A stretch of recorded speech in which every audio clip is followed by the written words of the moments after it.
kita angket ini bagi saya penting kita melakukan penyelidikan ya terhadap pelaksanaan berbagai proses perundang-undangan itu ditabrak. Nah itu yang kita sedang sinkronkan dengan partai-partai politik lain, teman-teman yang juga mengusulkan angket. Baik itu undang-undang APBN, undang-undang keuangan negara, kemudian undang-undang ASN dan lain-lain. Berbagai produk perundang-undangan itu ditabrak, Bang Garni. Artinya apa? Angket ini untuk melakukan penyelidikan. Penyelidikan ini kita kemudian agar ke depan ya, kita tahu siapa yang harus bertanggung jawab terhadap proses pelanggaran undang-undang ini. Kita ingin demokrasi kita yang diselenggarakan secara formal melalui proses penyelenggaraan negara, dia menjaga koridor aturan main, batasan mana dia sebagai penyelenggara negara, batasan mana dia dia tidak boleh ikut dalam politik praktis karena dia bukan partisan. Ini sekarang tatanan ini yang dirusak, Bang Karni. Maka angket itu untuk melakukan penyelidikan ini agar mewaraskan kembali proses tata kelola negara kita secara benar. Siapa yang bertanggung jawab atas proses ketidakbenaran ini, kita mintakan pertanggungjawabannya. Jadi sebenarnya kenapa angket selalu dikait-kaitkan dengan hasil pemilu apa segala macam? Menurut saya ya nggak perlu khawatir ke sana. Angket ini bukan barang baru.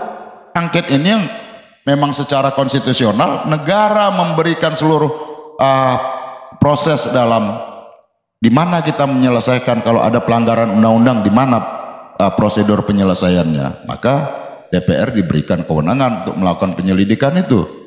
Nah kemudian Bang Karni, ini kalau bagi saya ya, ini ada persoalan yang sangat mendasar yang harus kita urai dan harus kita selesaikan dalam proses berbangsa ini dan dalam mengelola negara ini. Ini kalau tidak ada proses MK kemarin, nabrak-nabrak undang-undang itu, proses pemilu 5 tahunan ini kalaupun ada sengketa biasa aja tuh.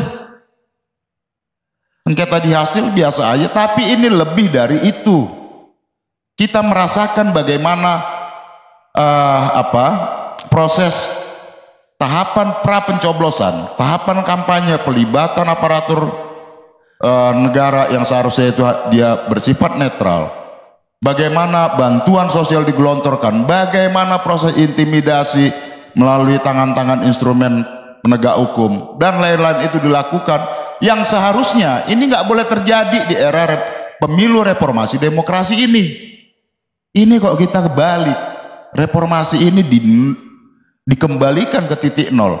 Ini yang saya nggak habis pikir ya. Dan kemudian baik budayawan, akademisi, intelektual, pers dan lain sebagainya yang memiliki concern tentang perjalanan demokrasi kita. Hari ini jembatan demokrasi ini sebagai jembatan kita bukan lagi dibolongi, tapi udah di bom ini, dilululantakkan. Gimana kita mau sampai ke seberang Indonesia emas 2045 itu? Bohong aja.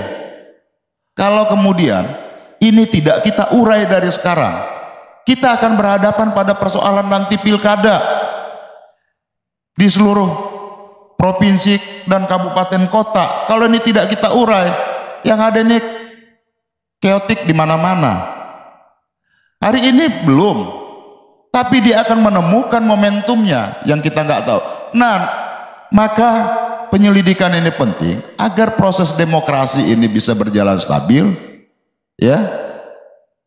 Etika dalam pengelolaan negara itu ya benar-benar dijaga. Ini nggak ada kekuasaan itu berlaku bisa semena-mena, berlaku nabrak sana sini, semau-mau gue.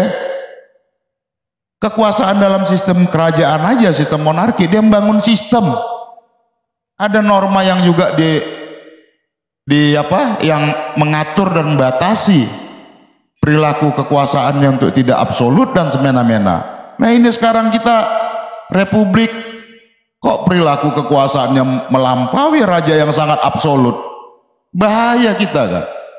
Jadi ini dampak ke depan ya. Hari ini nggak ada lagi orang merasakan keteladanan atas kepemimpinan. Bohong. Pemimpinnya ngomong A, kelakuannya B, C. Nggak ada lagi keteladanan. Apalagi kalau kita lihat di daerah-daerah juga keteladanan kepemimpinan juga hilang. Nggak ada yang bisa dipercaya. Kan nggak boleh begitu mengelola negara. Maka siapapun kekuasaan itu dia berhak dikritik oleh rakyat, bisa dikritik oleh rakyat, dan kita punya kewajiban untuk menagih janji kekuasaan dan menuntut pertanggungjawaban kekuasaan. Itulah yang dilakukan oleh elemen pro demokrasi masyarakat sipil hari ini yang bergerak mendorong